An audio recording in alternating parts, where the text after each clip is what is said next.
Like, what's going on here from Sean Payton? And I ask you this: like, do you think that this is false bravado, or is this Sean Payton showing I'm here now, so this is not going to fly what we saw a year ago? I think that's who Shaun is.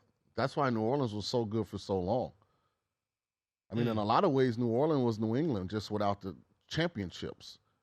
I mean, that organization under Payton, they were a playoff team every year almost. And, you know, he understands that this is the best possible way to get facts out there, but to also alleviate some of the burden on his quarterback. Because it wasn't all Russell's fault. Obviously, the ownership group thought the same thing about Nathaniel Hackett. He didn't even make it to the end of the season. Like, how often do you see an NFL coach get fired year one before the end of the season? Like, that never happens. So that lends to there's a lot of validity into what Shaun is saying. He's just the first to publicly say it. And it sets the tempo. It lets guys know, like, we're about business. If championship is what we're really about, then this is how you go about it. It's a non-negotiable aspect of playing for the Broncos. If you don't like it, then leave. And I think they're going to be better. The question is, in the market, how do we make money off of that change? And that's what I've been trying to think about all throughout the offseason is, like, how much is the difference between Sean Payton and Nathaniel Hackett? Because I think we'd all agree it's a big difference. Mm-hmm. You know, you have one guy who's won a Super Bowl and one guy who, like we said, 29th in the league in pre-snap penalties. Like, yeah, I wasn't even sure if he was aware of the play clock at times. Like, you know, the fans were literally counting down 10, 9, 8, 7, 6 to make sure that they didn't get another delay of game penalty. That's something that happened in their Week 2 game against Houston. But when I read those comments, it almost to me feels like Sean Payton has observed the offseason, the OTAs, the mini camp, all that stuff, and has now observed a couple training camp practices. I think he's almost saying, like, oh, we're good here. Like, we're fine.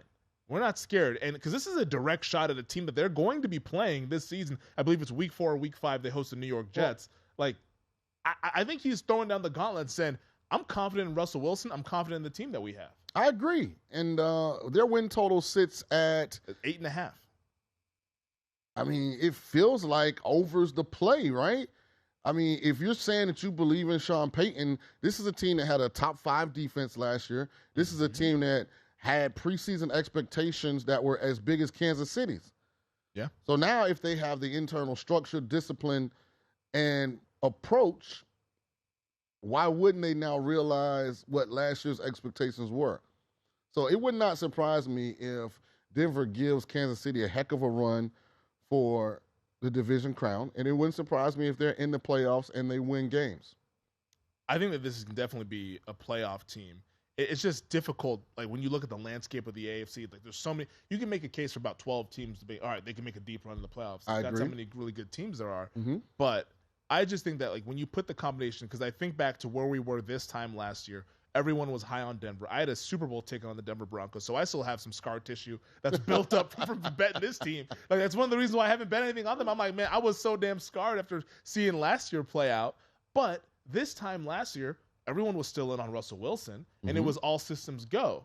It went poorly. We all acknowledge that. Right. But Russell Wilson's typically in his career not a quarterback who's a quarterback of an 8.5 win total kind of team. Usually when it's Russell Wilson, it's all right, it's minimum 9, maybe even 9.5 or 10, because he was thought of heading into last season one of the better quarterbacks in the NFL. And I still look at him like that. I think, if anything, what he did was put his Hall of Fame campaign in doubt. Because that'll be something that sticks out that people point to. Especially if it doesn't bounce back. But my only apprehension with Denver, at least this year, not long term, I don't love their skill guys. I don't think Cordell Sutton, I don't think Sutton runs good. I don't like Tim Patrick, first year off the ACL. And I think Jerry Jeudy's a 2, not a 1. Add in the fact that Javonte Williams, to me, probably is a complimentary piece more so than an elite, 3-down back. My only confidence is that Sean Payton kind of proved in New Orleans he'll get the best out of what he has. It didn't matter if it was Darren Sproles or Reggie Bush or Alvin Kamara or Mark Ingram, like whoever was back there, Sean Payton designed it in a way that made them great. Look at his best receivers, Marcus Colston, those kind of guys. Maybe not the most talented guys, but guys that were really good players that Payton put in positions to be productive. So I'm with Denver because of Sean Payton, not necessarily because I'm in love with the pieces. But I think I would feel good about the pieces because Sean Payton didn't have to come back. True. He was Fox was paying him a lot of money. He's made a lot of money. But I feel like him coming back is like signaling, oh, I'm fine with Russell Wilson. I'm fine with the pieces that we have that are surrounding Russell Wilson. Like, he's not just he wasn't going to take any job, I don't think, at least. Like, I think he took this job because he felt that he could win. What if you look at it from a control mechanism? You know, you're never going to control Irsay. That was open. I mean, you know, Jim's going to run the Colts. Yeah. You know, the Cardinals have proven that's a bad organization. Right. You know, you don't want to go there. I don't really want to. Dallas didn't come open. Mm-hmm. Chargers didn't come open. Trying to think who has a first-year head coach. Houston. He was never going to Houston. No. Not after. I mean, they fired their last 2 head coaches after year 1. Yeah, he ain't going there. So, I mean, when you look at what his options were, Denver makes a whole lot of sense now based on what was available. And it's a new ownership group. So you get in on the front end. You're not, you know, going into a situation where ownership has been there. They really don't want to hear your opinions except on specific players and plays. They don't really want to hear, you know, about organization building and about culture throughout. Like, yeah, we got this. You know what I mean? Like, if you're the Dallas Cowboys head coach after Mike McCarthy, you go in there and tell Jerry, you know, Jerry, I really think the signage around the building, you know, needs to. He's not going for that.